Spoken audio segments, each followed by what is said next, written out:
Welcome back to Straight Facts on Friday. I'm joined by Dan Lawless, Man Like Don. Staffy is in the house. A big shout out to our title sponsors at FanTeam. I love playing their fantasy football games. We've got a really big competition where us four are going head to head, and one of us is going to have to do a big forfeit. So stay with us on the show for that a little bit later. But if you want to get signed up now during the show so you can play along with us later, scan the QR code or click the link that is pinned into the live comment section. But gentlemen, how are you? I'm good. I was hoping you would repeat what you said off air just now. Well, it's winners corner. All of us are winners. We're all winners. No. We're not. We're talking about Prem. Yeah, you can't be adding these little Europa League games. Hang on. Wait, what? You're coming from the man who cried happiness when he won the Conference League. We can't count the Europa League games. Oh, okay. Yeah. I'm just saying, like, as it comes to the Prem, this is winners row right here at the bottom. We should be at the top, really. Winners row. All of us. Am I not speaking facts when I say that we've all won our previous game before this show started? Yes. Technically you are, yes, but we are all winners. We are all winners. You need an extra game to do it. Unbeaten. I don't know about a certain other club in Manchester, but we're unbeaten in 6 now. Unbeaten in 6. Man United. Let me say something real quick. Last week we called you winless. This week I have a new name for you. It's classless, and I said it in your accent. Okay, you are classless, and I'll tell you why. You were the first to message me when we dropped points to Ipswich, but you did not message me when Senior Amorim got his first win at Old Trafford. Where's the class? You know why? Because you two did call me winless, and then you proceeded not to win. So I returned that same moniker to both of you and called you. And guess what? You guys ghosted. You had nothing to say, and you waited until you faced a Norwegian team. A Norwegian team to come out of hiding. That's what who would beat West Ham in Europe, in my opinion. Excuse me. Sorry, we've beat the likes of Sevilla and Lyon and all of these top teams in Europe. Are we going to do a competition of who West Ham versus who Man United have beaten in our European history here? Are we really going to do this? You'll be leaving. I mean, we've beaten big teams in Champions League finals. Have you ever been in the Champions League? You've been in that competition ever? Well, we would have been in it, but Liverpool got English clubs banned. So would have. That's not. Well, yeah, woulda, coulda, shoulda. The answer's no. Then you've never been in it. I thought so. I'm just saying. I don't know why what you're basing on that we would have lost to Bodo Glimt with the because West Ham are bang average this season. I think this Bodo Glimt team would beat you.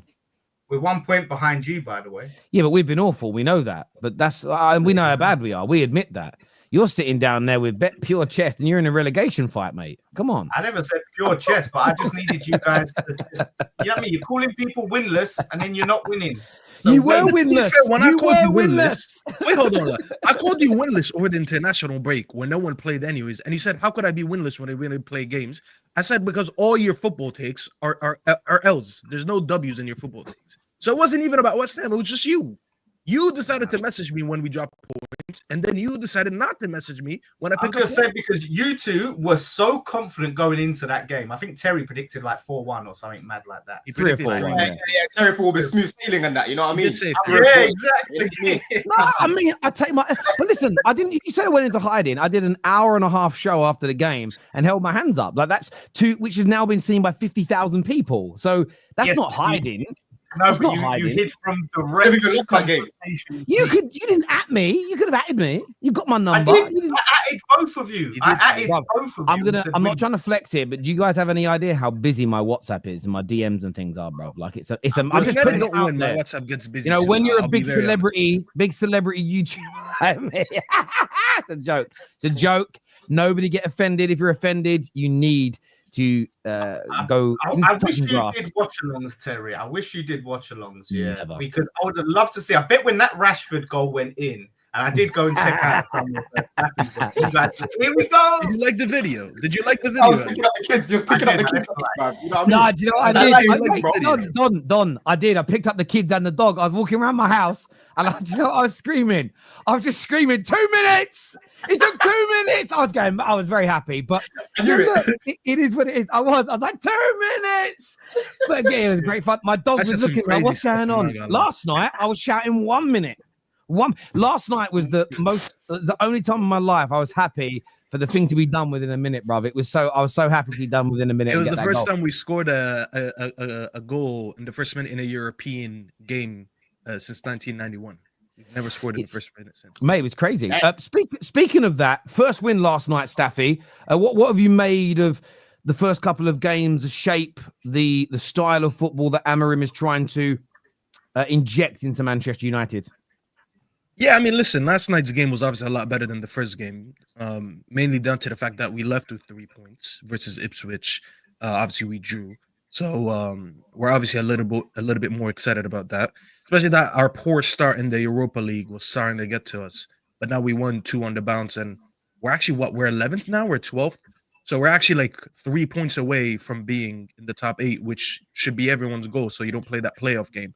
And funny enough, the 3 teams that we play next, they're all around us in the same area. So every team you beat, you knock down and you go up 3 points on them. We got Victoria Pilsen next game, and we're tied with them on points. So if we knock them down, we move up to the top 8, and they pretty much go down. But anyways, when it comes to the game itself, the start, obviously, we scored in the first minute.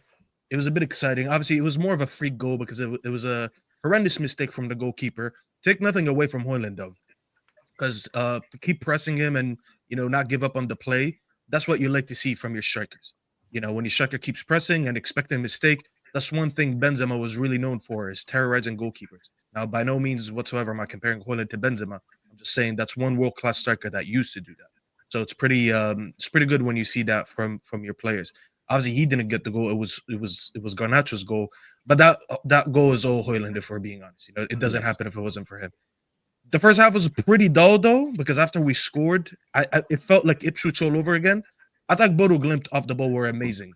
Obviously, Lawless was just saying, I wish Terry did watch-alongs. Well, I do watch-alongs, Lawless. So if you want to know my opinions during the game, you can check me out. And I was talking about Bodo Glimt being – I thought they were very, very good off the ball.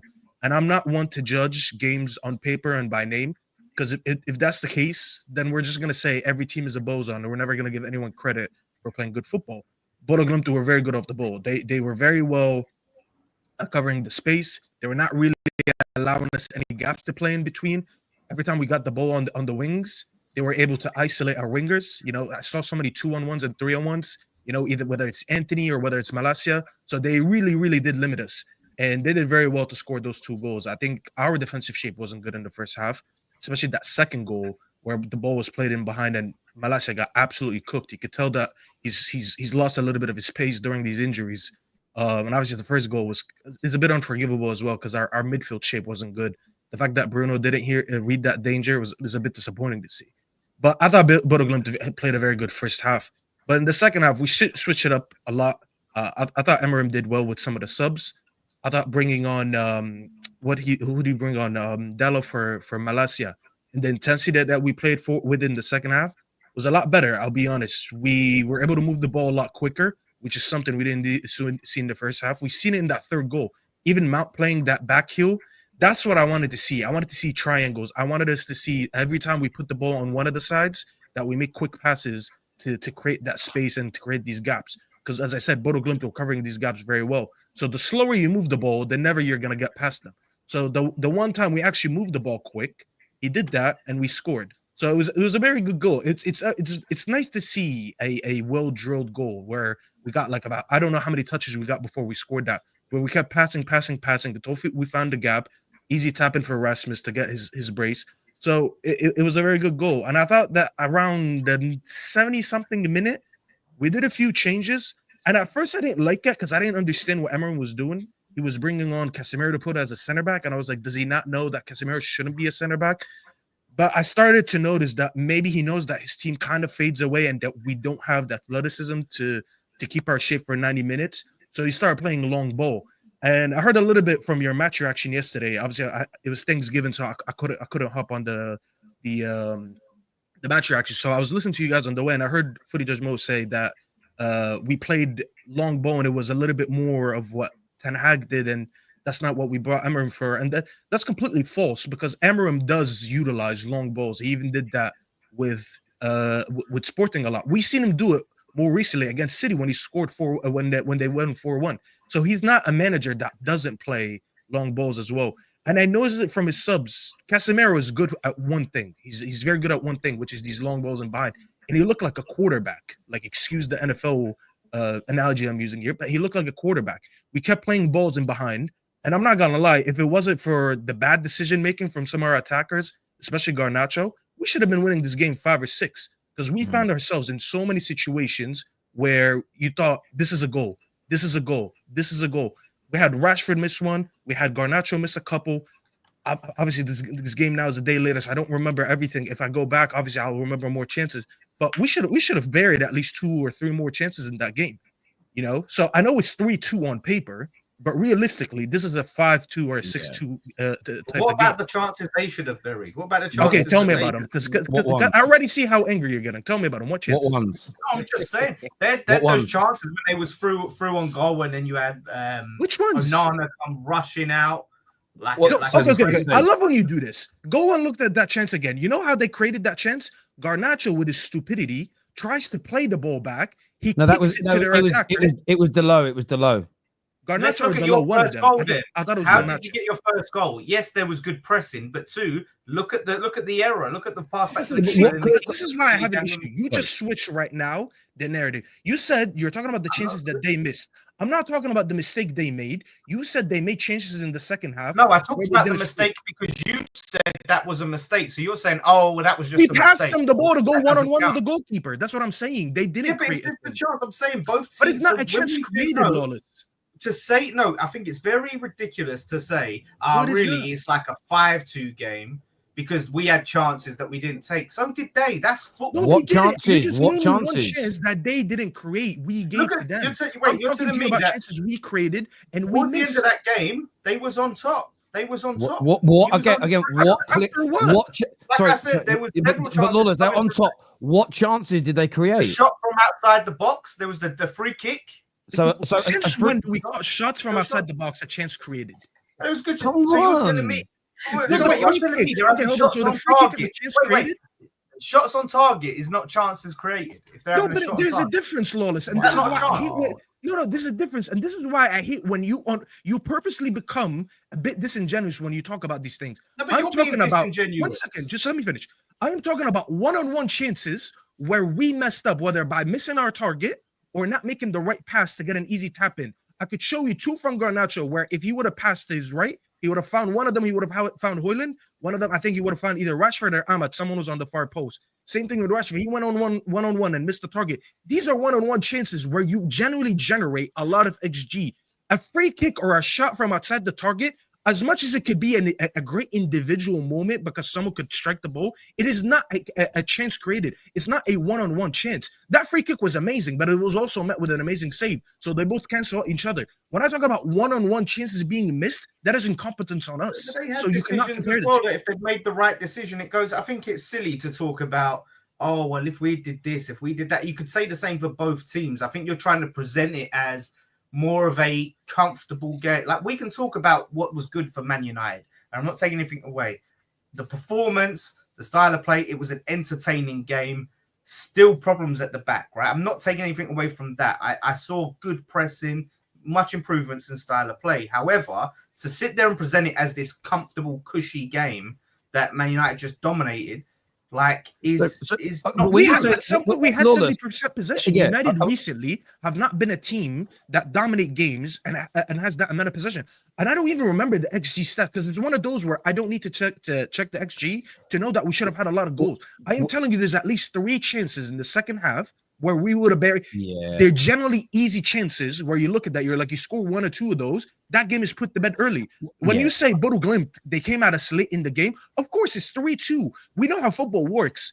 When you're up only 1 goal and there's about 10 minutes left, of course one team is going to start attacking more. One team is going to be a little bit more compact. Why are we acting like this is not a thing? Can I just add as well on what you're saying there, Lawless? Staffy certainly called out the poor defending in shape in the goals that were conceded. In the match reaction, we certainly called it out. But what you're missing is the moment of brilliance in the game from Ruben Amorim was the subtle change in the second half. So he brings on the low for Malacia. the media and the commentators tried to make it sound like he was abandoning his 3 at the back. One, he's already stated that there may be times where he changes it in game, before games, for certain matches. But he didn't. What he started doing is he made Garnacho maintain the width as Malacia was doing and Delo inverted, but they dropped into a back 4 rather than a back 5 when they were out of possession. As soon as we did that, it nullified those transitional, those counter-attacks that were hurting us in the first half. So that, for me, again, we are nowhere near perfect. And no Man United fan worth their salt would say that 2 games in. But what we saw, it was great to see that little moment of tactical innovation from the manager, noticing a hole, and he plugged it. And I get your point. No one's saying that we were perfect. But there was the Mount chance very early. There's a goal that we then scored. Garnacho should have scored twice. Rashford had a good chance from an angle as an example.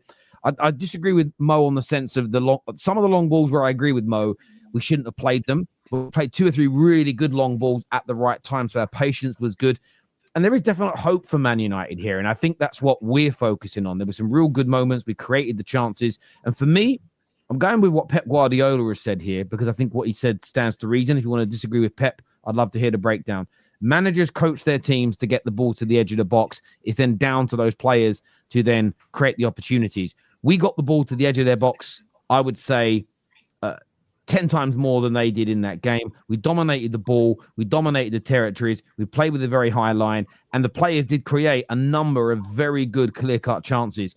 2 games in to the manager's tactical revolution at the football club, I think United fans should be happy with that. Demand areas to improve. And we should praise the things that went well. I don't think United fans have to sit in the negativity camp and not praise things. There's no way you can say that we're sitting here and saying it was perfect. We're not sitting here saying, oh my God, they were not in it. We dominated them in every area. It was perfection. Nobody's making that claim. No one has said that at all. Well, it doesn't sound like that. I'm just telling you what called happened out in the the game. things as well. You're just butthurt that Man United won a game. That's all this really is. No, I'm not. You get upset when I tell you what actually happened in the game. Like, I'm sorry, I didn't play Barcelona and cook them off the pitch yesterday. I can't control that. I can only play who's against me. Yeah, but I just think statements like I'm in the game. Oh, it was a 5-2 game. I think it's you okay. So I just checked the XG stats. Okay. Let's not discount in for large portions of the second half, like you said, Amrin made those changes. You was in control, and Bodo faded out the game. But towards the latter stages, 70 odd minutes in, you was under serious pressure. You know, you was having to make and we were, but you also got to look at it. Sorry, Staffy, to interject, but we were under a bit of pressure towards the end. But this is one due to the fitness of certain players returning, and the manager was still experimenting. We ended the game with a right back and a left back and a DM as our centre backs for the match.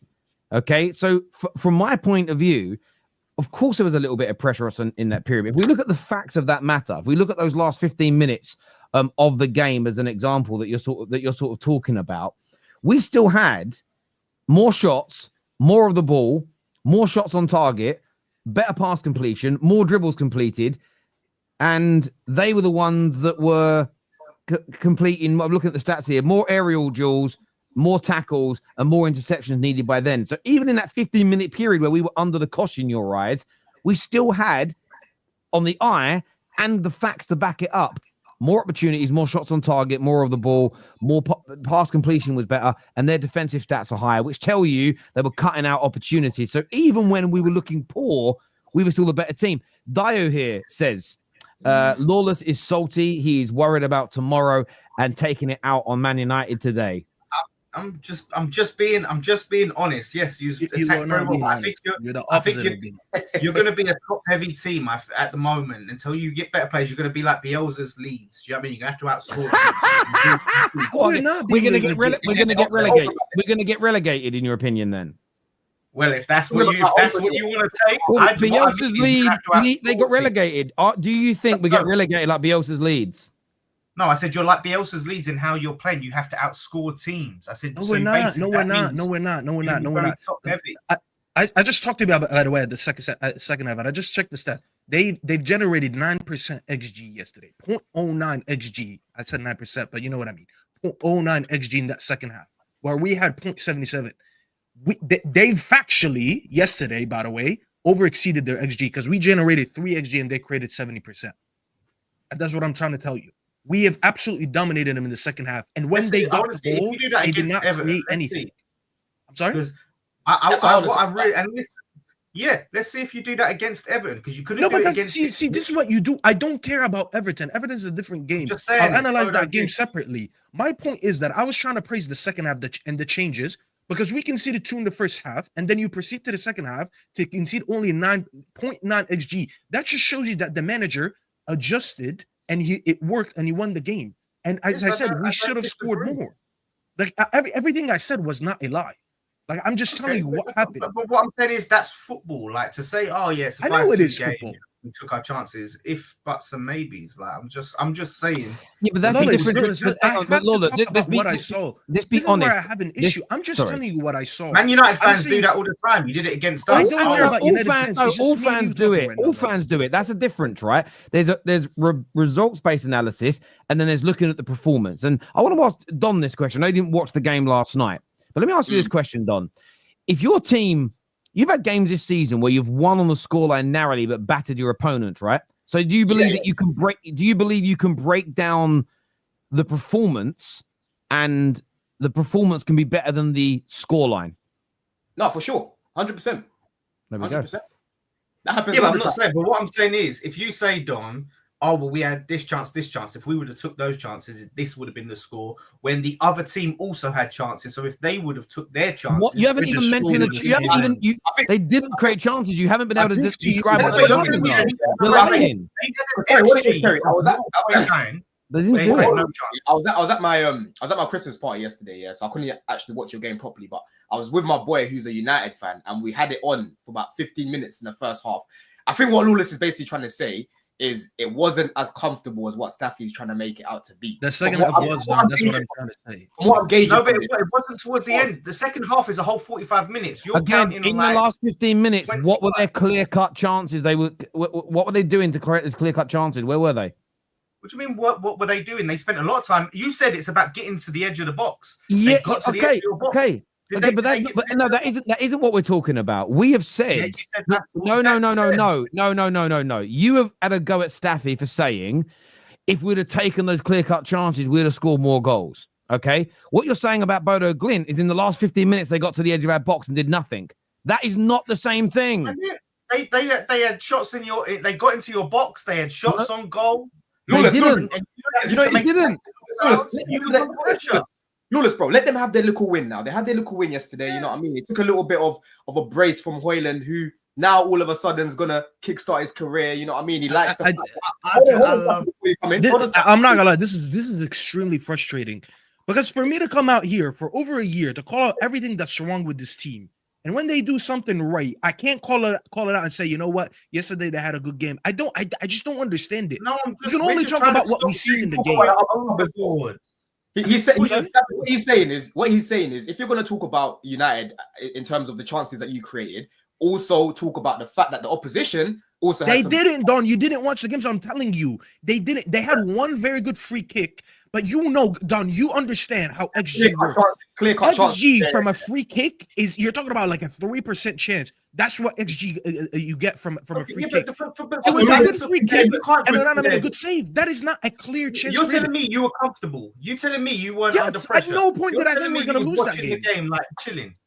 In that second half, Lawless, at no point did I think we were going to lose that game. I was actually frustrated that every time we went in front of goal, we weren't making the right decisions. Garnacho's taking a shot when he has Højlund to the right of him, and he passes to him. That's an easy tap-in. Instead, he takes a shot, he misses the target. That doesn't even count as a big chance. But I'm just telling you, with the eye test, you can look and see these are chances that you would have scored from. Rashford goes one-on-one with the goalkeeper. 2 years ago, Rashford buries that. He hits it about 5-10 yards away from goal. And you're looking at it like, how's that not even on target? These are just two examples of the amount of chances that we missed. Both their shots in that last 15 minutes when Man United were under the cosh. One was, it was inside the box, but it was basically on the line. The other was from the free kick. There was no clear-cut chances. They didn't break our back line. They didn't penetrate through it. They weren't peppering the goalkeeper and forcing crazy saves. And that, by the way, also chronologically came after we had missed those other abundance of chances. And I think that the one thing I would say that's fair analysis is due to missing those opportunities, the ending of the game was nervous. But we're doing this in It was chronological. nervous. There you go. Yeah, hang on, no. But this is again. Hang on. Wasn't Hang on a minute. It's always, and this goes back to the point I asked on about. If you batter a team for 90 minutes, but you're only winning 1-0, that last 5 minutes is always nervous for every single team. That nervous 5 minutes, though, does not undo your performance. And this is what people do to Man United all the fucking time, is when we're just winning games, everybody wants to focus on the performance and how did the game go and the stats and the metrics and is it sustainable? When you talk about the performance and how good things looked and how much better it could get, if you fix the problematic areas and everything else. Yeah, but what was the score, though? What was the actual result? And could it have gone the other way? The people speak out of both sides of their mouths. And on your Højlund point, Don, listen, forget trolls online, people not showing their faces. I'll stand by what I've always said about Højlund. Create chances for him, he'll score goals. Do I think that he is Lionel Messi and he's going to create 15 goals a year for himself? No, I do not. But do I think that he could score? He scored 16 last year. So is it plausible in a team that cuts the ball back for him like we did yesterday 3 or 4 times a match that he could score 20, 25 goals in all competition? Yes. Because he was only 4 goals away from that last year and we were absolutely awful. To say that it's impossible for him to score more in a better system and in a better team that creates chances is crazy. However, anyone talking about how he's the greatest thing since sliced bread, I do agree. You need to calm down. I actually wanted to mention him there. We spent more time arguing, I'm not going to lie, nonsense instead of me praising a couple players that I wanted to mention. I wanted to mention Højlund. Excuse me. I wanted to mention Højlund and I wanted to mention Mazraoui. Because Mazraoui, I'm not gonna lie, he's looking like signing this season right now. For that amount that we paid for him and the consistency that he gives every game. Mind you, we play him on the left, we play him on the right, we play him in the center, we play him in center back. We played him in about 4 different positions this season. And pretty much every game. To East London, mate. Wasn't he supposed to make his way over? Yeah, thank you. They took Aaron Wan-Bissaka, and I got an absolute Swiss knife that I could put. Let me just praise my player before you start arguing. Let me just praise him. Okay, but later, and then I'll let you back and praising Wan-Bissaka. I'll let you be salty in a second. Let me just praise my player. Okay. Absolutely amazing. This guy gives us a 7 or 8 out of 10 every game. And honestly, if we had more Mazraouis in this team and we made more signings like him, we would definitely be a much better team. Because this guy, no matter what you ask him to do, he just knows how to do it. He probably doesn't have any attributes where he's a 10 out of 10 of, I'm not going to lie, or even 9 out of 10 of. But the fact that he can go and be solid and play consistent almost every game this season, absolutely amazing. And that assist for the Højlund goal, the way he just skipped past 2 players, his touch, the weight of cross. And Højlund, I'm not going to lie, I've been very critical of him last season, but I've been very quiet about him this year because I felt like a lot of times he didn't deserve the criticism that he got this year. I don't think he's amazing, but I've been very quiet on him because I was like, you know what? Let me see what Amorim does with him first. That goal that he scored, the second goal, I'm not going to lie, the technique on that goal is much more difficult than it looks. To touch the ball with 1 foot, which is his left, hit it with his right, which is his weak foot, without the ball once touching the floor, that is an absolute amazing goal. And if he can keep this up and play that way and Amorim finds a way to generate more chances for him, we might have something there. He's not going to be anything amazing, but his conversion rate is actually ridiculous. So I'm going to give him some praise for that. I forgot what it is right now because about 20%, a month ago, his 20%, which is a lot. 20% is a lot for strikers. That's more than what Haaland generates. You know what I'm saying? So those 2 goals, praise to him. And as I said, the first goal technically could have been him. He should have been on a hat trick.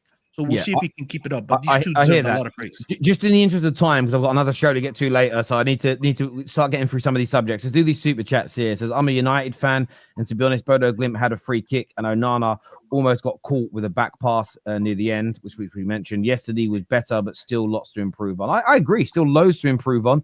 Absolutely. But I would like to ask you a question back, Patrick.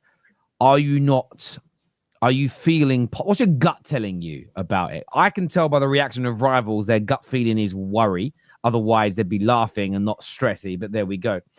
Amorim will win less than Ten Hag in 2 years, Terry. We'll see, Ugly Hood Rat. And then we'll have a conversation about it as and when 2 years ends. Mazraoui is a great squad player. He's a great first team. See how he put squad player?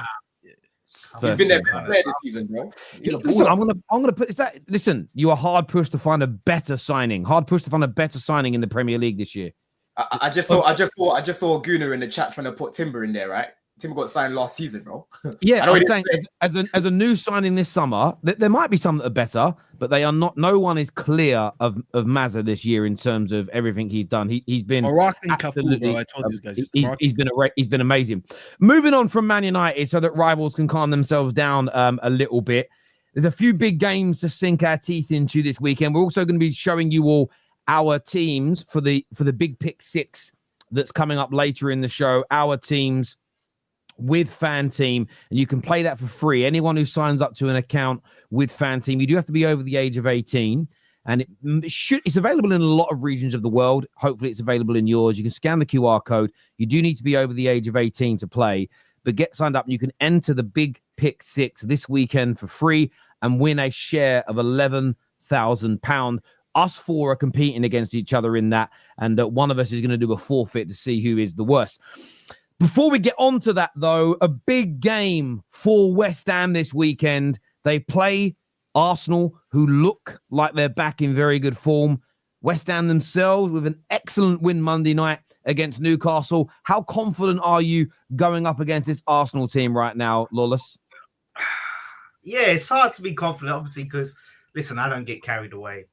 That's not me. I know some people get carried away, but not me. So I have to temper my expectations because it is one game. So I have to see more from this team for me to have faith. So yeah, it's going to be very tough. It is going to be very tough. This Arsenal team are looking like they're back to hitting their stride. They've got all their players back. So yeah, it's going to be about how Lopetegui sets us up. But what I will say is, if he sticks with that team, players in their best position, we have an excellent chance of causing an upset. You know, and I don't really give us a win, but I think a draw we'll get to it, is definitely possible. You know, we're missing Kudus still, which is a big loss. But is it last game before he's back? Yes, last game before he's banned. So we are missing Kudus, which is a big loss. You know, one of our best players. But the other players are looking fit and sharp. Aaron Wan-Bissaka, who I mentioned earlier, who I think needs to get his props, praise, who's told that he's crap going forward. He's non-existent. Scored an excellent goal and locked up Isak on the weekend along with the centre-back. So, yeah, man, listen, I'm going into it open-minded. Do you know what I mean? No expectations. I'm just going to enjoy it. And whatever will be. What it is for me, Terry, obviously, look, Arsenal looking very good. This is the type of Arsenal that you don't want to face right now. You know what I mean? In terms of the attack, they're looking really fluid. They're playing a lot of little triangles in and around the box. The midfield, you know, Partey right now, like I said, has been their best midfielder this season. In defense, Timber and Calafiori have been solid as well. Timber, very, very good. I like Timber. I've always said this, right? But at the same time, what I saw from West Ham against Newcastle is the West Ham that I was expecting to see this season. You know, on and off the ball, you were very good, bro. You know, I was seeing you lot attacking quite well. But defensively, it reminded me of what you were doing with Moyes. And you're waiting for your moment to just sort of buy your time. Yes, Newcastle had some good chances in the game to win. Lawless going to talk about clear-cut chances. Isak had some good chances to score in that game, but they didn't, right? The main difference with West Ham is that you were very clinical, right? And when you were scoring those goals, it felt like your team was starting to get a little bit more confidence. I was seeing you lot moving the ball around with some patterns, and I'm like, yo, where have I seen this all season? I haven't seen this from Lopetegui, this style of play where... Dominated possession in their half, by the way. We dominated possession in their half. We dominated possession in their half. Let's add that in. Yeah. They had some real clear-cut opportunities. That don't matter, does it, Lawless? Well, that's what you guys were saying. That's what I'm speaking against. This idea of... so you're learning from me. There we go. There's hope after all. Continue. Honestly, Terry, like how I kind of look at this game, if Arsenal score first, I think West Ham's heads will probably drop. That stadium as well, usually it's never really loud, man. Like you can silence that crowd real quick. It's not like the stadium in Upton Park, Lawless. But at the same time, if West Ham score first, that's when I think, you know, defensively they could potentially hold out for potentially a draw. I'd say I don't see West Ham winning this game. If you do, that's going to be really impressive because Arsenal, like I said right now, they're playing really well. But just make sure you don't concede first. Otherwise, I think Arsenal will just blitz you if they score first. I want to ask a question to the two Man United fans. So first of all, because we look at Arsenal, and yeah, they are looking good. However, obviously, Forest seem to be on the downturn. They lost to Newcastle the week before the international break, and then they beat a Sporting team that didn't have Amorim. Do you think that Arsenal win that game in the fashion that they do, or win that game at all if Amorim is still the manager? Yeah, Or but do you think that was part of a side effect of Amorim leaving, and that's why they made so? I don't know if I can talk about that because that's hindsight. But my opinion is one. It's not really hindsight, is it? It is, because you're asking what would have happened if Amorim was there, and I don't think because was he the factor? Is he a fact? It's not high. It's like saying if a team loses their best player. No, because if I say they would have won, so if I say they would have won, and if Amorim was there, that's me. That's hindsight. I can't say that. However, when you lose, what was it, 5-1? I don't think one manager. Obviously, I don't know why I said one manager, like they have multiple. I don't think a manager change is the difference between you winning a game and losing 5-1. Yeah.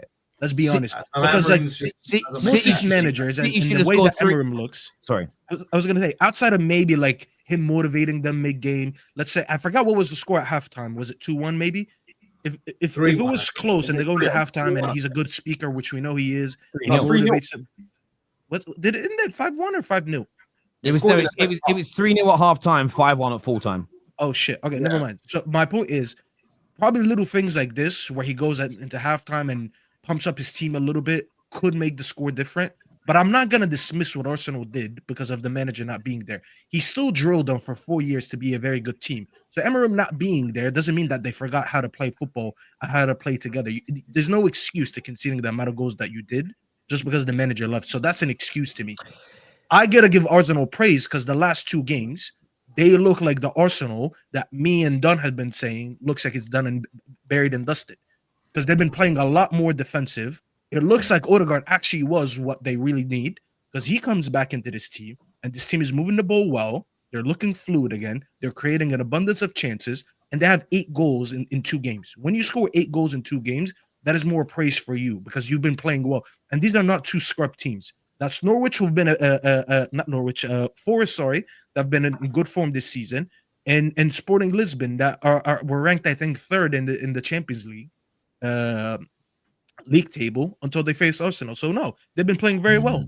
Arteta adjusted a little bit, and they're seen on the pitch. Can I say as well? Look, I understand your point. I think Arsenal definitely had the capability of beating Ruben Amorim's Sporting. Would it have been 5-1? Maybe not.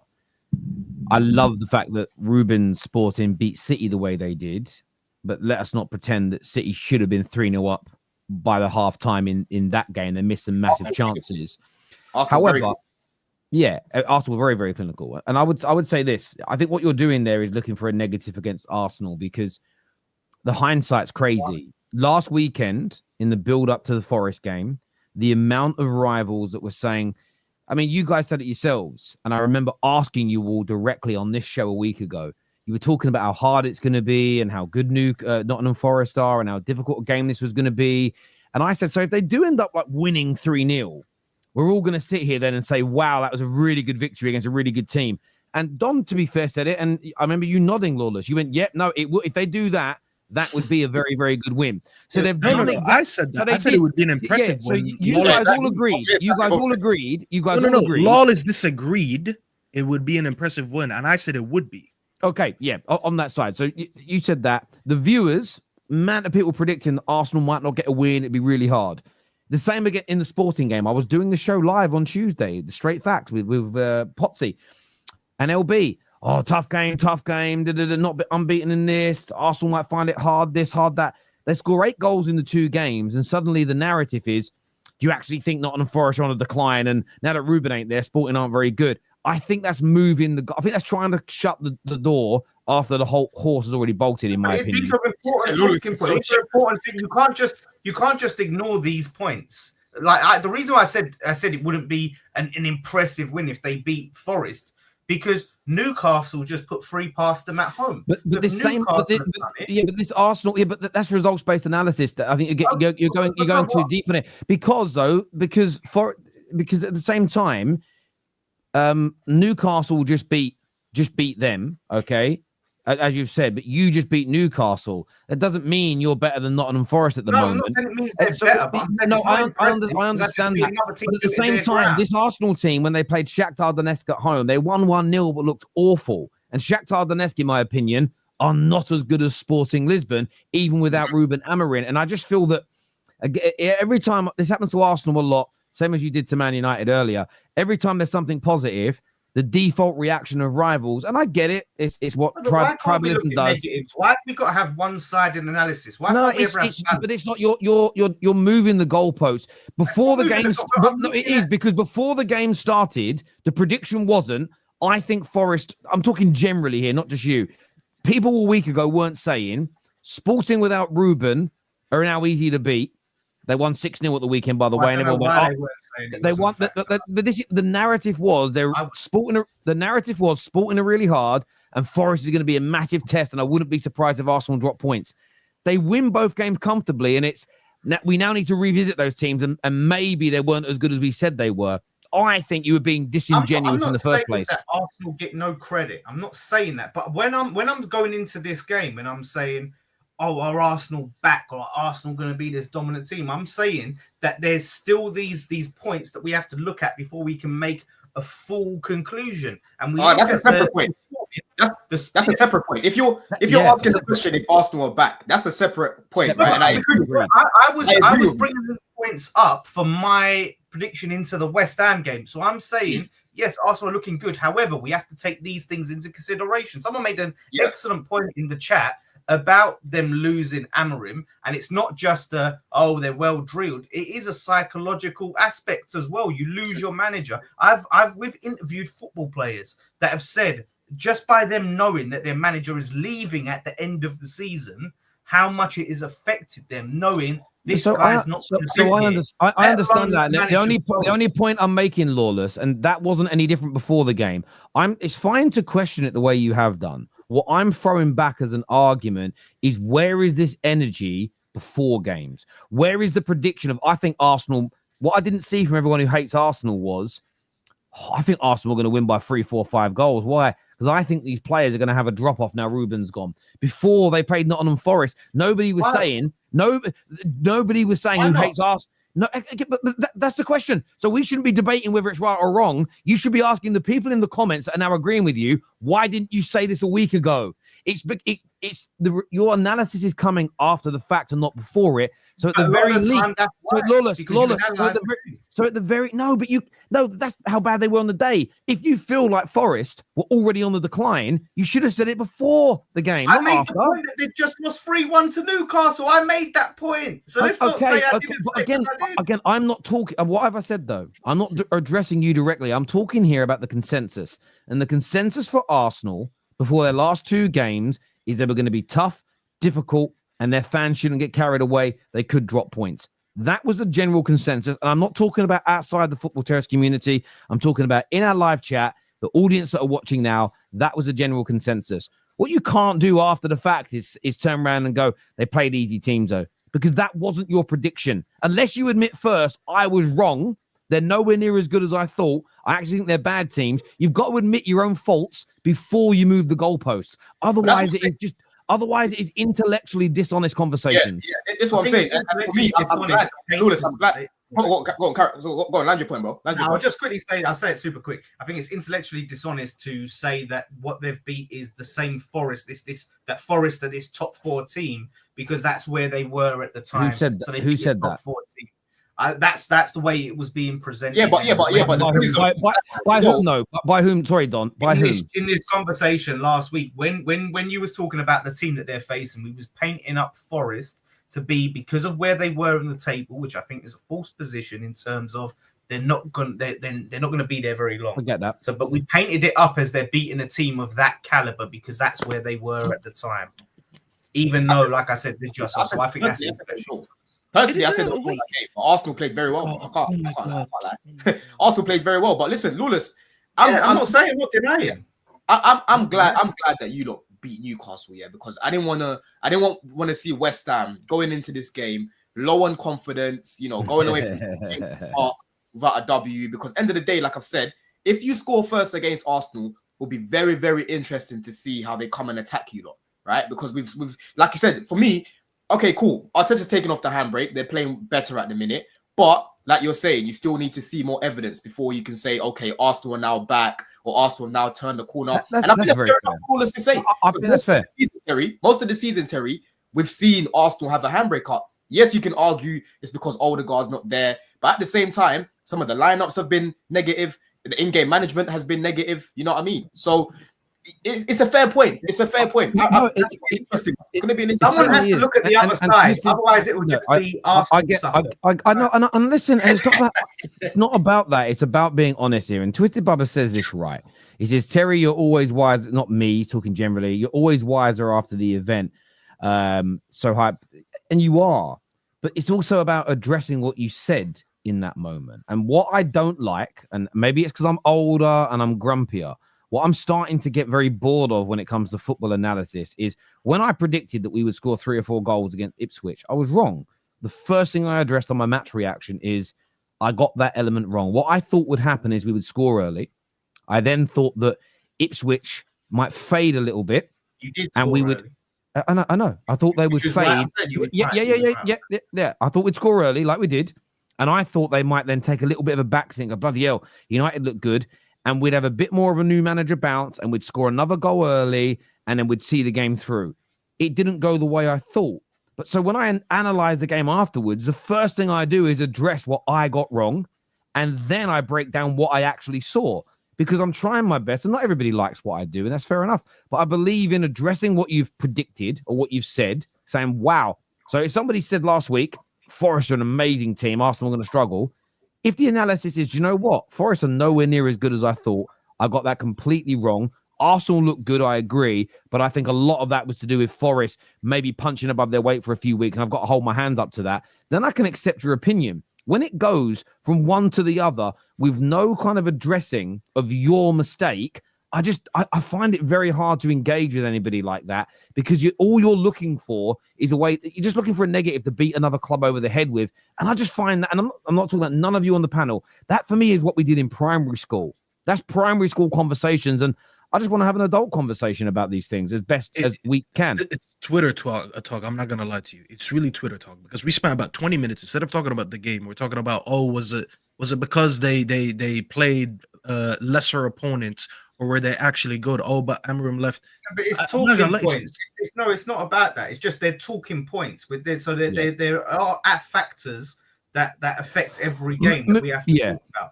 So losing the manager is going to be a factor. Let's get some more. Can we not talk about that? Let's get to some of these super chats here before we run out of time. Though this says it doesn't matter, Lawless. We are whooping you. I'm not saying you won't. In terms of the result, Staffy, what you're saying? How do you see this game going? What's the result going to be? I hope it's a demolition job, because I've had enough of Lawless. I'll be honest with you. This is I go into every Arsenal game wanting them to lose.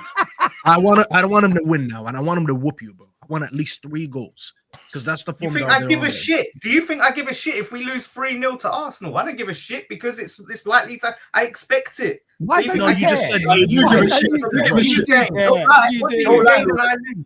Lawless, of course I don't want that. But do you think I'm saying it's not unexpected, so I'm not going to sit there going, "Oh my god, we lost 3-0 to Arsenal." So what do I do? I can't wait for the excuses. I can't wait for the excuses. It's expected. The last 2 games. What do I do? Hold on. It's not expected to get smoked, because let's go back to what you're predicting start of the season. Yeah, it's not predicted for you. Let's do that. You might can put a decent enough lineup to not get smoked, bro. Yeah. It's your manager that I'm looking at more than your players for this game. Like, again, you know what I'm saying? Let me throw a stat at you. Last season, Moyes started the season with 4 wins in 17 games. Right now, they're 4 wins in 12, and most likely about to be 4 wins in 13. And when I told these guys, the Spanish Moyes, he didn't like it. He's about to match his record. Well, so we'll talk if you don't win. You can't sit here and dunk on. Yes, you've changed managers, but you can't dunk on us only winning 4 games when you've only won 4 games. Like, deal with me. I'm talking about West Ham in isolation. Stop doing this. I'm talking about West Ham in isolation. No, we can talk. I just think it's very hypocritical, and especially since you started. Hypocritical.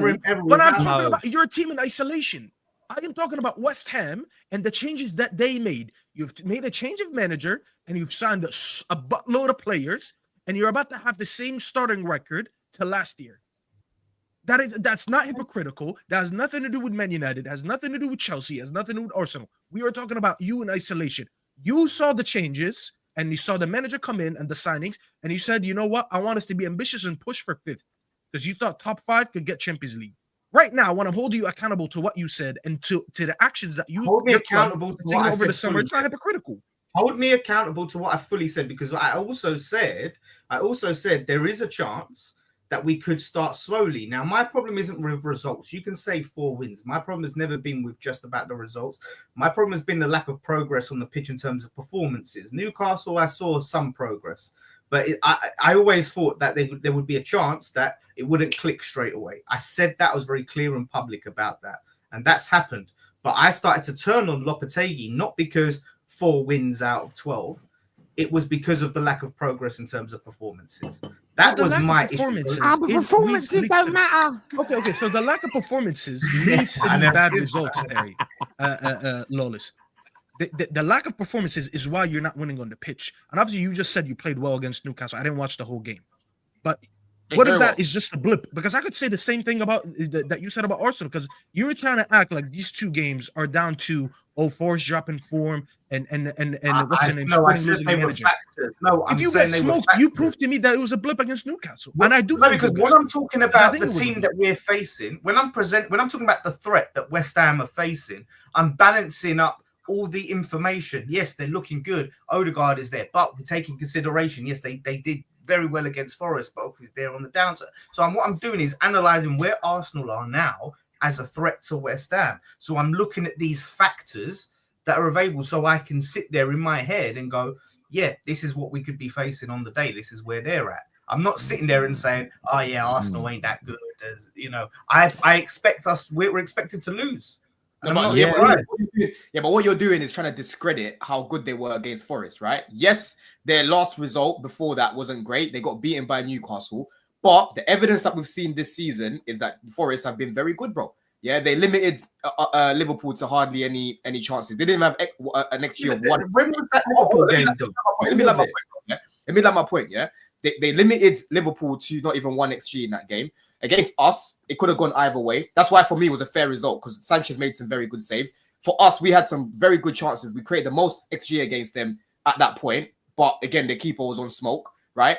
But it doesn't change my overarching point about their players, bro. I still think they had enough that day to draw that game at least. But Arsenal were very good, bro. You have to give credit where it's due. I never said they wasn't. I never said they wasn't good or they was lucky. What I'm saying is, and if you're bringing up the Liverpool game, that was some time ago. What I'm just saying is put into context that Arsenal were clear favourites for that Forest game. Can I ask you a question? Can I ask you a question though? Can I ask a question about Forest? Can I ask a question about Forest? Right?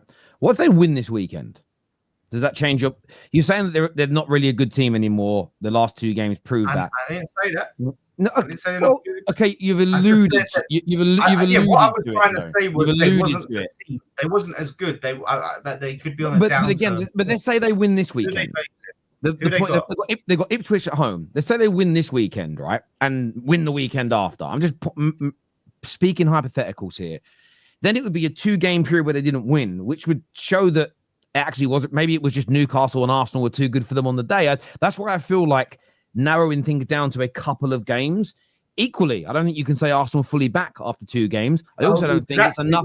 But we're all saying it worked both ways. But the fact is, the first thing you went in with Arsenal was actually, I don't think their performances are that impressive, because I think the 2 teams they beat. I didn't say the performances. You implied it though. You implied it massively. No, I didn't say anything about the performances. I said the results weren't as impressive. Okay. I said we have to look at these factors. Okay. You know what I mean? in terms of the score prediction, what you going with, Don? Ooh. What time is this game? Is it 3:00 Saturday? Yeah. 5:30. 5:30. Oh, okay. So it's on TV. Yeah. Okay. Boy, listen. I don't see West Ham winning this game. In all honesty, if I was even gonna say a draw, that's more copium than anything. You know what I mean? Because I just feel like this West Ham team, you're taking shape of your manager. Your manager looks like he hasn't slept in months, bro. You know what I mean? He's looking scuffy right now, G. You know what I'm saying? That win would have done him some good. I hope he had a sound sleep after that win. I want to put it off. Scruffy. It's like you've not slept, Terry. I'm telling you. I don't know, man. Look, like I said, if West Ham score first, I can see a draw. If Arsenal score first, I can see them just blitzing you lot. So I'm gonna say 2-1 Arsenal. I don't think it's going to be like last season. I don't say it, bro. 3-0 Arsenal, bro. 3-0. Say And it's only because they're exhausted. If they didn't play midweek, I'd say 4 or 5. Oh, shut up. They're going to tear them apart. All right, we'll see. This excuse. No, I'm not. You can say that they're going to win 3-0. Don't put excuses out there. You know what I mean? It's okay for me. It's not okay for me to talk about Amorim, but you can sit there and go, oh, they played midweek. What does that have to do with what I said? I'm putting... Bro. Oh, my God. Bro. No, hold on. When you talk about fitness in sports, and you know a team just played a midweek game, and you're not expecting them to play to their full capacity, that's just sports science. I'm sorry that you're disagreeing with sports science right now. Okay, so that's how I'm just saying they'll probably be a little bit exhausted, so I'm only expecting 3 goals. Not 4. That's how much I don't respect your institution. How about haven't they even been rotating? In fact, because I know they've rotated in the Forest game. Yeah, they rotated some. Yeah. What's your prediction, Lawless? What you going with score-wise for us, brother? After all that, look, he's going to predict it. Listen, look, we're by far the favourites, and I still don't know where this team is at with Lopetegui, but if I'm being optimist, I think 2-2. If I'm being optimism, look, they could very well put 3. It could be 3-0. It could be all of that. It depends what Arsenal turns up and what West Ham turns up. I think Don is correct. Us scoring first is going to be key and critical. I also don't know if Todibo is going to be available or not. So we are missing Kudus and we are missing Todibo. That's not factors when you're missing people. Apparently, it's not a factor. But to me, that's a factor. You miss a manager. Oh yeah, and Lopetegui is banned from the pitch side as well. Good. So now you have a chance to win. It'll be better that he's not there. It'll be better that he's not there, bro. You know what I mean? That'll be like when he was injured, Lawless. Yeah. So 2-2. I'm gonna go with 3-1 Arsenal. I think Arsenal will do. I think West Ham will score. I think Arsenal will win 3-1. Viewers, give us your thoughts, feelings, and predictions. If we win, we need to do an early one. You are all cooked, mate. I am on the chat. And if you don't win, which won't happen, you won't do anything. So I don't care. I'm not gonna lie to you. No. If we win, just know you don't want that. You do not. It's always a one-way street. I know it already. If you win this weekend and these lot drop points, you'll be like 3 points, 4 points ahead of them. No, they'll be 1 point behind us. I think we're on 3 points. We're beating Everton at home. We're beating Everton at home. We're beating. You're point behind Man United, isn't it? Your point behind we're on 19. They're on 15, something like that. Oh, I'm sorry. I was reading the other way around. Okay, yeah. So they'd be 1 point behind us. Yeah, they can't go a big game this weekend. Before we move on to the big match that I want to get everyone's views on. By the way, everybody hit the like button if you haven't done it yet. Big opportunity for Chelsea to get one over on Villa, who their manager today said everyone needs to calm down. I mean, this is going to really upset the Gooners who love him and say, what phase is he in? Because he said today they're in a process.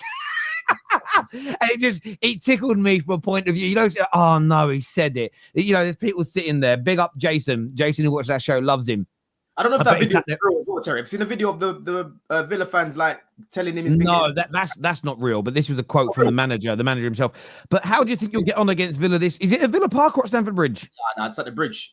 Is it the Bridge? Oh, that should be a comfortable win for you then. Bro, you say that, but I'm looking at our record. Our last 5 games, we've only won 1. We've drawn 2, and they've beaten us both times at the Bridge. I remember they beat us when we had Graham Potter. I was at that game, and that was a game that sacked Potter. And McGinn scored a banger. Last season, they beat us when we had 10 men with Poch.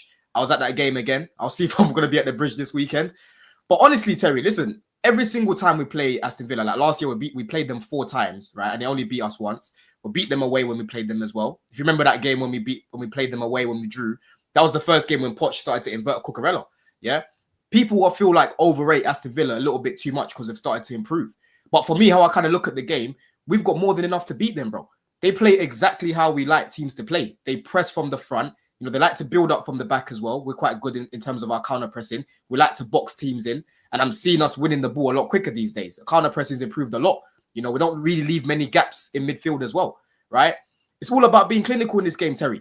Because last year they came to the Bridge, we kept missing chance after chance. Sanchez was saving us. It could have been even more than, I think we lost that game 1-0 when we played them last season, right? Could have been more than that. And ultimately, we just need to make sure that we're switched on at the back. I can't be coming out this game and talking about Sanchez again, bro. You know, I hope I see Jorgensen start in this game. I pray. He was great yesterday. He was great yesterday. He was really, really good. I want to point this out about Aston Villa. This is a team that if they lose against Chelsea this weekend, they could end the weekend as low as 12th. 12th. They could be as low as 12th because they're on 19 points. Man United are in 12th on 16 points. However, Aston Villa have a 0 goal difference at the moment. If they lose to Chelsea, they will have a minus goal difference 13 games into the season.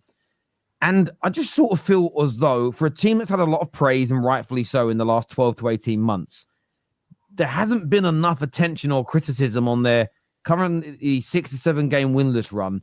And the fact that they are a defeat away from potentially sitting 12th in the league on minus goal difference. Now, I'm not talking about sacking Unai Emery. I'm just talking about constructive criticism.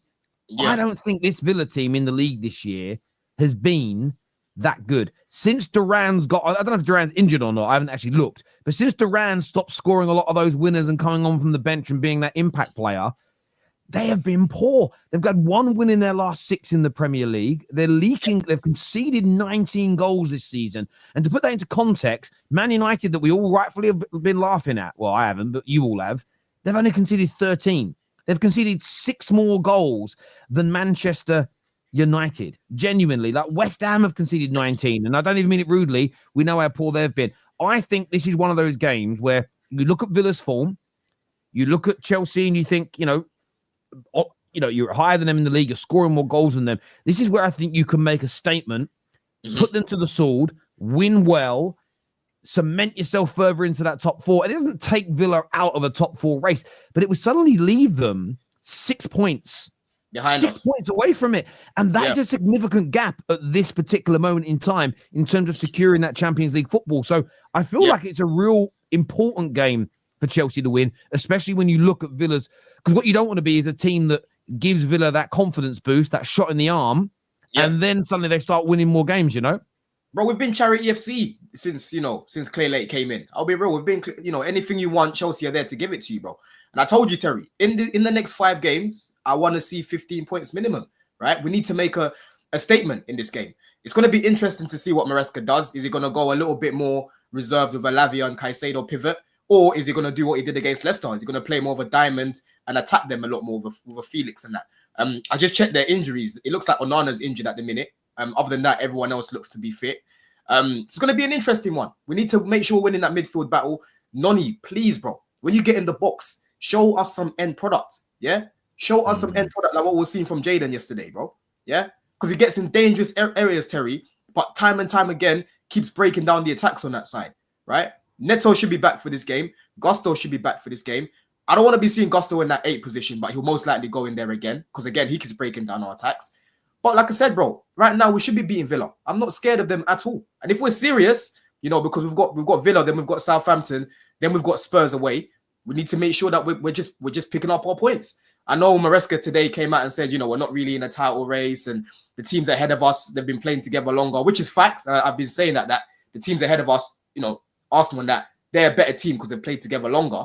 But at the same time, behind closed doors, he's not going to be sitting there saying, we can't win the league and that. But he's going to say, listen, game by game, let's keep winning our games and let's see where we get to. You know what I'm saying? So we need to make sure we win, Terry. We need to make sure, man. I think it's the first team that we're playing.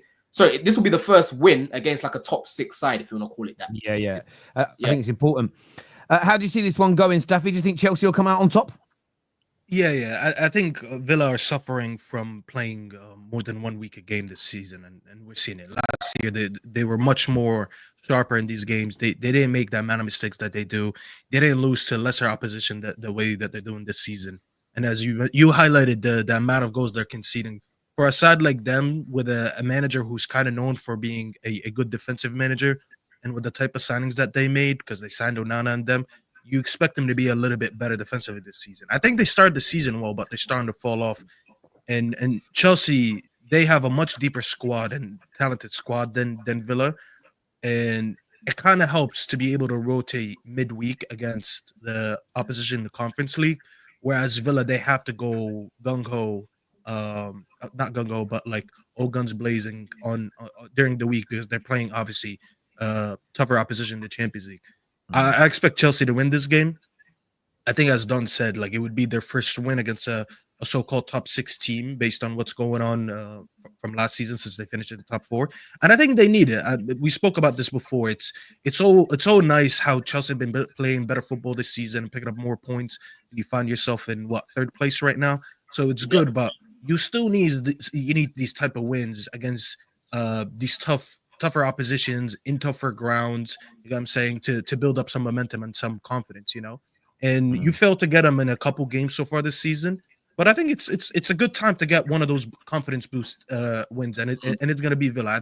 I think Chelsea's going to find it a little bit easier than people think. Like it might be one of those where they leave with like a good performance and a high scoring result, and it's going to be all positive talk from them. The bridge is the thing is, Terry, right? Listen, not Terry, sorry, Staffy. You're spitting facts right now, because the bridge is draw central for us. We keep drawing games there, bro. That's the problem. We need to start winning games at the bridge. We don't really lose there, but again, we need to be picking up 3 points, 100%. Yeah, I think it's going to be a good win. What's your score prediction, Lawless, for this match? Yeah, it's hard. It's hard to call Chelsea because of the results, like you said, how they go. But yeah, I can see Chelsea drawing. But I think Chelsea will win this one. I do think they're going to hit a good vein of form when the games are coming thick and fast. So I'm going to say 2-1 Chelsea. I think that's what I can see. 2-1 Chelsea. Yeah, I'm going to go similar. I'm going to go 3-1 Chelsea. I think Chelsea will get this game done. I think they'll get it over the line. I do get your point. I think maybe some of Villa's downfall is playing 2 games a week. It's very hard. The intensity of the Champions League as well. And those first 2 or 3 Champions League games as well, there was so much energy spent. If you go back and watch them, they were great games. I watched them all. I was actually really happy they won them, especially the Munich game. But they played it like a cup final. And I'd love to I'd love to be the fly on the wall, or I'd love to question the management team now at Villa and ask them the questions along the line of, do you feel that drained you? Do you feel that's taken something out of you emotionally that's making it maybe harder to get up for these games? Maybe it's that. I just as a theory, but yeah, I think Chelsea 3-1. Viewers, give us your thoughts, feelings, and predictions below. Before we do our preview for the City versus Liverpool game, we want to introduce you to our partners for the day, and that is FanTeam. FanTeam is, listen, I know a lot of you like me play FPL. A lot of you love fantasy football. However, the only downside to it is you can boast you're really good, but what do you get at the end of the day? You get nothing. What's great about FanTeam is you can actually play for free this week. There's no problem, but you can win money for being good at fantasy football. FanTeam are the leading organization in the world that do this. I've been using their platform for a long time now, and we now want to share it with you. But this weekend they've got a game called the Big Pick 6. Okay, and it's an amazing game. It's so easy to follow. We're going to show you our teams in a minute. It's unlimited budget. You can pick from any of the teams playing on Sunday. The only caveat is you can't pick more than 3 players from the same football club. The scoring is very similar to FPL. It's very easy to set up. You do need to be over the age of 18 to play it. But we're going to show you our teams. But before we show you our teams, what's the forfeit going to be for the one of us that finishes the lowest, boys? What's the forfeit going to be? Listen, we got to think of the forfeit. We don't want to do any of the forfeits that we did on my channel. Someone had done a bush tucker trial. Nikki did in it. Cow's bollocks. I ain't doing that. Wow. Yeah. I've got one. How about the loser has to drink 3 raw eggs? 3 raw eggs. Salmonella. No, you don't get ill eating raw eggs. It's fine. It's healthy. That's a good protein. Yeah. 3 raw eggs. Viewers, unless you've got some better ones, viewers, I think drinking 3 raw eggs on air live next week should be the forfeit. Shit. How about they let us know in the comments after the video? Yeah, let us know in the comment section below. These are the teams. They're saying one chip challenge. I've done that. Okay, yeah. We'll do the 1 chip challenge. I like that. Yeah. I'd love to see Lawless eat that. Let's do so. This is Staffy's team this weekend. Staffy has gone with Mazwari, Salah, Kulusevski, Son, Jackson, and Gakpo. That's your team, Staffy. You confident that's going to get you the most points? Yeah, listen, Kulusevski, he's looking like a left-footed Kevin De Bruyne right now, and they're scoring goals for fun. So I added him on Son. Hopefully another big weekend for them. Salah just Salah, and he loves the big occasion. And You know what? Missing that penalty last game makes me more confident because now he's gonna go and he's gonna try to make a statement this game. So I expect him to have some type of GA. Hopefully Gakpo, who just scored, scores again. Jackson is Jackson. I think they're gonna have a good game, as I said, and he's been very good this season. So I expect him to contribute with some GA. And Maza, I'm not gonna lie. I don't know if you got points for clean sheets or defensive attributes here. I'm assuming that you do. Yeah, there you go. I'm assuming that you do. He's been excellent. He's playing in center back. We're playing Everton, a team that scored like 1 goal in the last 4 games, something like that. So we're not playing a team that scores a lot, and we're at home. I expect this whole team to bang this week. So I don't know. It doesn't look like I'll be drinking those raw eggs. I'll be honest. Raw eggs or the 1 chip challenge. We'll let everyone do what we'll do. We'll set up a poll. We're going to set a little poll up now on the channel. Let me just set the poll up now. Before I'm just going to say one thing. The 1 chip forfeit ever. Look at Kenneth's. The loser does the stream in drenched clothes. Drenched clothes. Oh no! Oh no! Oh god, that'd be a bit strange. What made you think of that as well, Kenneth, bro? What's Could you imagine sitting in like wet clothes trying to? Yeah, I'm not ruining my setup for that, bro. What made them think about that, bro? I'm all for thinking outside the box, but fuck me, bro. The 1 chip, I'll say, the 1 chip is it's less accessible. Whereas eggs, we all have eggs in our fridge right now. So, mate, I've done that. Global, bro. If it's you, Staffy, we can get it to you. Don't worry, we can get that chip to you. You know what I'm saying? You should be able to. I don't know where to get it from, but okay. Yeah, I'll order it and get it sent to. I'm sure you can get it on Amazon. I'll just send it to someone's house. I'll get it ordered and sent to your house. We'll get that done. But Don, this is your team that you went with, bro. Yeah. So Son, Salah, and Bruno. I think Bruno can put up some GA this week. To be fair, Kulu, Jackson, and Palmer, bro. That's GA central right there, man. First team had 4 Chelsea players in it, and then we bantered him, and he backtracked. Yeah. No, tell them the truth. He had 4 Chelsea players and Ian Matson, a former Chelsea player. Bro, that's because I clicked on the Chelsea Villa games. It was only letting me pick the Chelsea and the Villa players. But I have bad news for you. Bruno is playing deeper in the pitch, so I don't know if you're getting GA. You didn't do your research there. I think this team will put up some numbers. Center mid Bruno. No, that team can. Listen, the fact you got Palmer and Jackson in there, they definitely could. Son and Kulusevski, they're doing numbers right now. Lawless, what's your team saying, bro? Yeah, man. Like, it's obviously a bit. I've gone, Kulusevski, Caicedo, Salah, San, Fernandez, and Webby. What I've also gone for is players that not only do I think that they'll contribute effectively to the game and get points, but are likely to not be substituted. That's a key. I've got experience in this game. That can be a killer. If a player gets subbed off, they're capped. Like, they ain't getting no more points, and it's going to affect them. And yeah man, this game, like, it's a lot of fun because what I don't like about fantasy football is you have to keep up with it every week. If this refreshes every week, boom, new team, new players. You have to sit there. That's also just what I like about FanTeam because it's weekly. It's weekly. It's every game week. They've got the big pick 6. There's other games you can play. I get a bit bored with FPL because I forgot to do transfers this week, or I forgot to update it. Or I didn't pick my team. With this, you can go in, you get it done once. If it doesn't work, you move on to another one, and you can win money. My team, though, that I've gone with, I've gone for Rasmus. I think he might pick up some more goals this weekend. I'm going to get to my Liverpool City prediction later, but I think Haaland might get a goal this weekend. That's why I've thrown him in. Palmer, for me, I think he's a dead cert to score against his Villa team. And then I've gone for 3 Liverpool players, though, because I think they're going to embarrass City this weekend. So I've gone for Salah, Diaz, and McAllister to all pick me up some decent points this weekend, because I think Liverpool are going to run riot, in my humble opinion. But viewers, we'd love to know what your teams are. You can send them in, leave them in the comment section below, but scan the QR code or click on the link in the description. You can do it after the show if you want. You can do it now. It's up to you. The big pick 6, though, there's a total prize pool of £11,000 to give away, and everyone who's signs up via the Football Terrace, you can enter for free this weekend. So get that done right about now. We have to loser wears a rival shirt, i.e. Lawless wears Arsenal. Do you know what? Do you know what we'll do?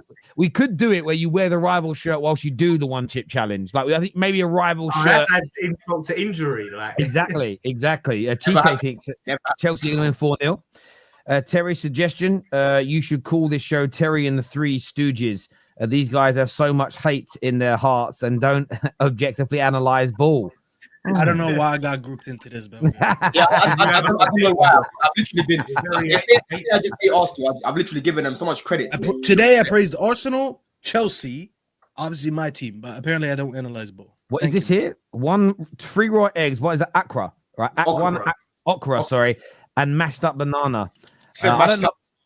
I don't know. That sounds like it was Nigerian food. The poll right now, 3 raw eggs is winning with 46% of the vote. So get your votes in now. Before the end of the show, we've got about 10-15 minutes left. Big game this weekend. Huge game this weekend. City go to Anfield. What's going to happen, Staffy? I mean, as we went live, news came out now that Konate's out for like about 5 to 6 weeks. So that's a big hit for them because I think Konate was essential to what they were doing. And now they got to go to Kwanzaa or Joe Gomez. And I think, no disrespect to them two, but I think it's a drop off there to what Konate gives in that partnership with Van Dijk. So that's going to be interesting. Especially that you're going against Haaland. I'd rather back Konate kind of doing a job on Haaland than Kwanzaa or Gomez. But City have been so bad that I don't think one injury is going to change a lot in this game. We'll probably talk about the Konate injury later in the next few weeks, how it impacts the title race. But within the 90 minutes, City have been so bad that I'm still going to expect Liverpool win. Liverpool been amazing. They haven't been conceding a lot of goals. They've been scoring a lot of goals. They've been playing variety of styles. They can give up the ball. They can play on the counter. They can play possession. They can play higher up the pitch. They can play lower block. They've done it all this season, and it's just a testament to how good Arne Slot has been. And a wise man once said that Arne Slot might show that he's the signing of the season. And when I say that wise man, I'm speaking about myself. Yes, I will give myself a pat on the back because I was one of the few people who said that, and so far he's been living up to that. We had people like Mr. 16 out of 10 coming to the stream and saying, stop gaslighting us about Arne Slot. And I will tell you this, yesterday he was on my stream apologizing. He said, you know what, you were right. So Liverpool fans are waking up to how good tactically Arne Slot is versus how Klopp was last season. As far as Man City, I'm not going to lie, no one should be scared of this Man City team right now. And I'm not trying to disrespect what they did over the last few years. That has nothing to do with the 3-peat, with the 4-peat, with the treble, has nothing to do with that.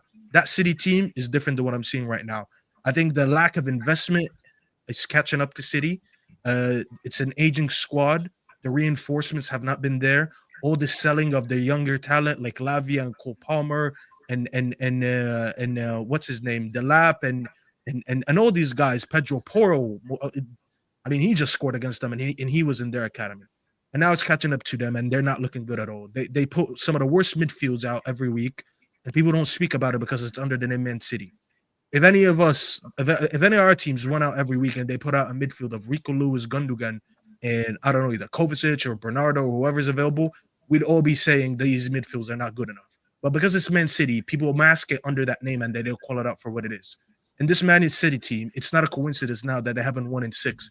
And it's not a coincidence that you look at this picture of Pep right there, it has a scratch on his face and a scratch on his forehead, because he's never encountered adversity like this.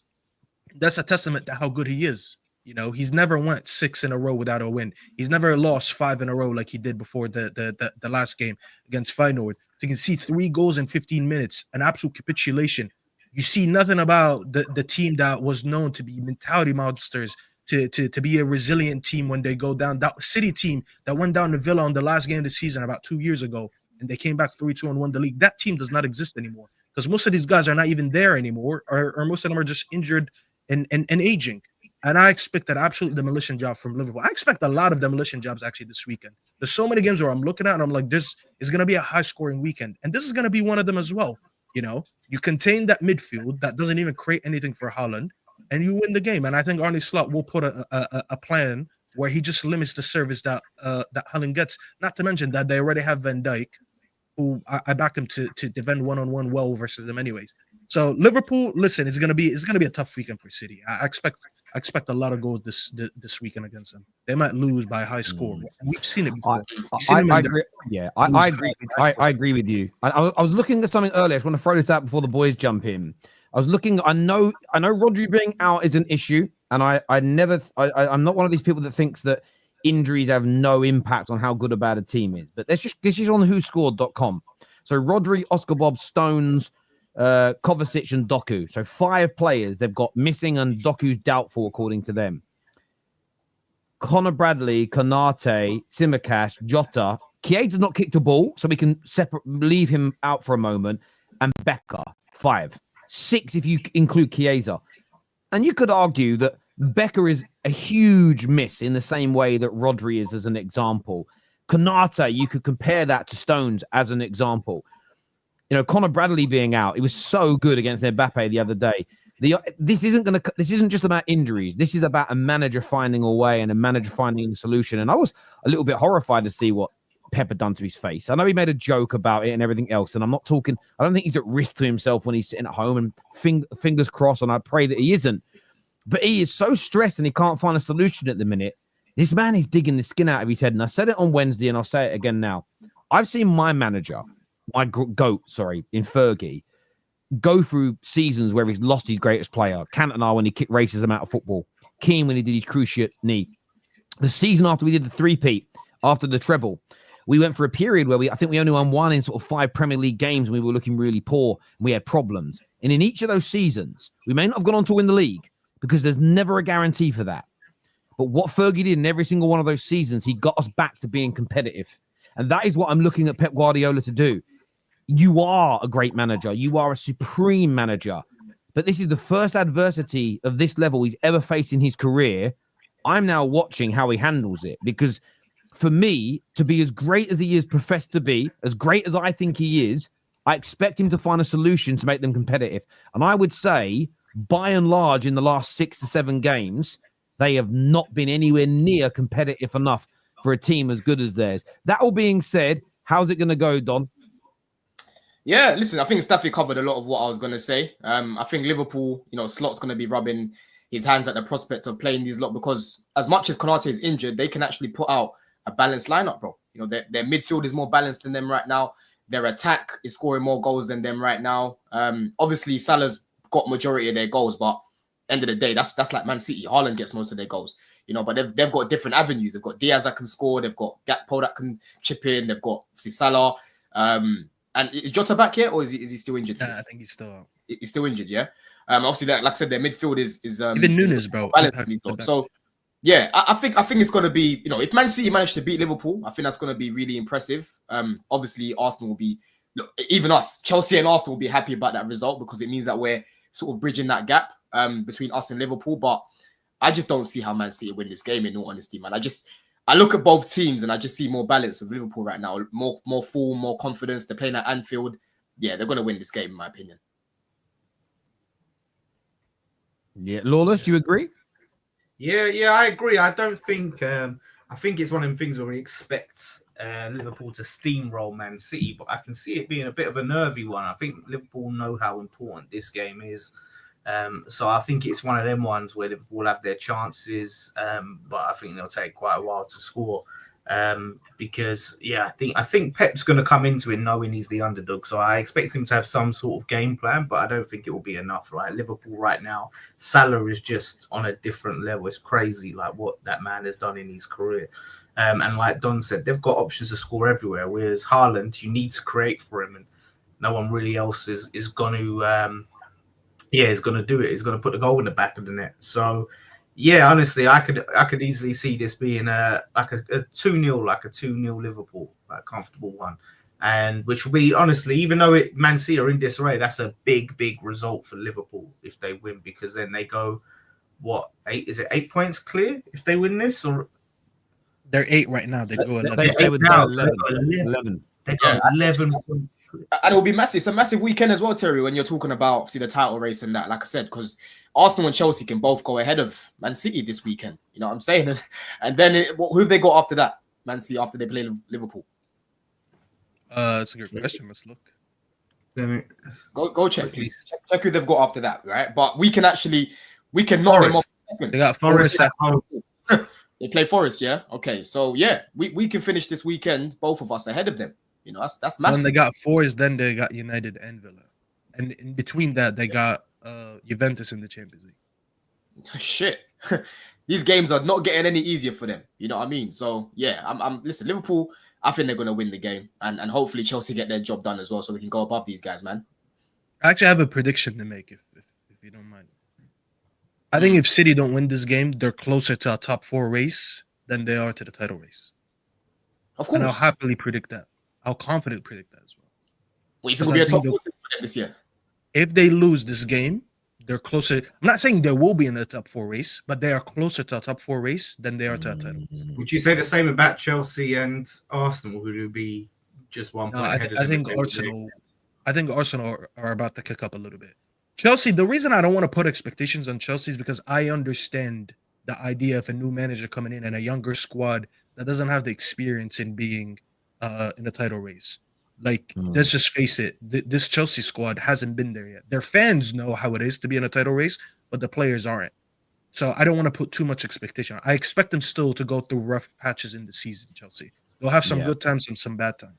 I think Arsenal are going to be closer to Liverpool. I think City don't win this game. I think they're closer to a top 4 race.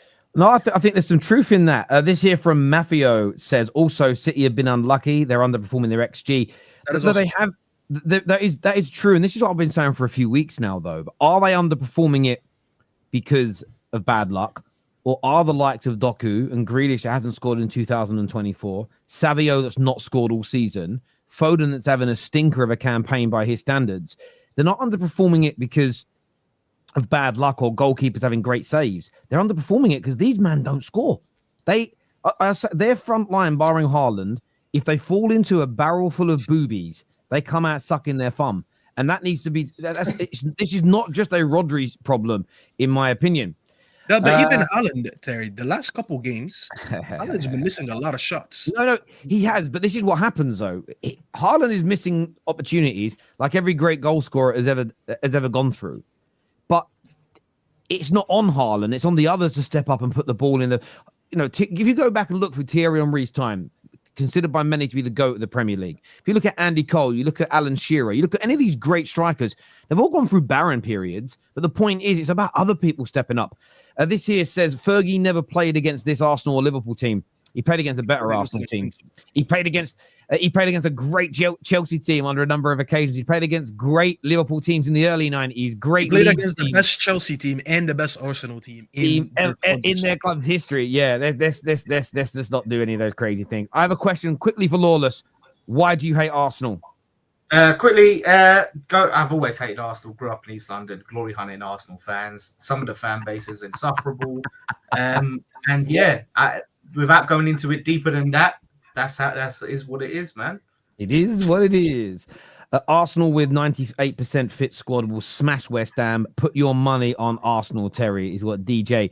Oh, bro, Terry was putting his money on Arsenal even when they were playing shit, bro. What are we doing here? I wasn't. Arsenal, I remember some good money in the last. I did bet on them winning. I put a handicap bet on it. I don't want them in age where I put them handicapped down by 2. So essentially, they start on the bet. They start off 2-0 down against Sporting. So they won.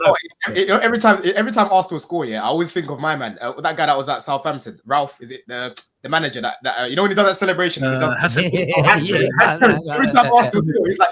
I'll be honest with you, I've always been, since I've been running the Football Terrace, depending on what's going on with the fan base, what's going on with the club, them scoring or conceding goals always has. I remember a few Christmases ago, and I remember when Chelsea played Arsenal on Boxing Day, and the whole day I was like, "It's going to be a Christmas present for us all. Chelsea going to smash." I was so excited because whenever Arsenal lost, it was just the online discourse was amazing at that point. So when they was conceding, I used to love it. But when you guys lost that day, I remember thinking, I felt gutted because I wanted to crush on them on Boxing Day because my team were rubbish, which is all the reason why I said it was scaring me when they became good again, because Arsenal were a team for about 5 years that made everyone look at them rather than my club when we were struggling. And it was a nice feeling. So, yeah, I'm a bit agenda-driven like that. Have you overcome your fear of Arsenal, Terry? Have you overcome that fear? Not a little bit since Ruben's come in, but it's where you are. And again, but my agendas don't impact my analysis. That's what I will say. I feel positive. We are playing much more cohesively. I can see progress even from the Ipswich game. That is good to see. Big up Patrick Lynch. Look, everyone who's tuned in, I want to say thank you. We are live again on the Football Terrace at 6 p.m. So make sure you are back here for the Top 6 show. We're cramming it all into Friday because of all the games yesterday. A big shout out to FanTeam. Make sure you go and get signed up to your free account. You don't need to deposit any money, and you can play the Big Pick 6 free this weekend if you're over the age of 18. The poll is in. The poll is now done. 51%. The loser will be eating 3 raw eggs, or drinking them, I suppose, next week on Friday. There we go. Listen, everyone who's tuned in, I want to say thank you. Take care. Goodbye. God bless. And we'll see you all again very, very soon. Peace.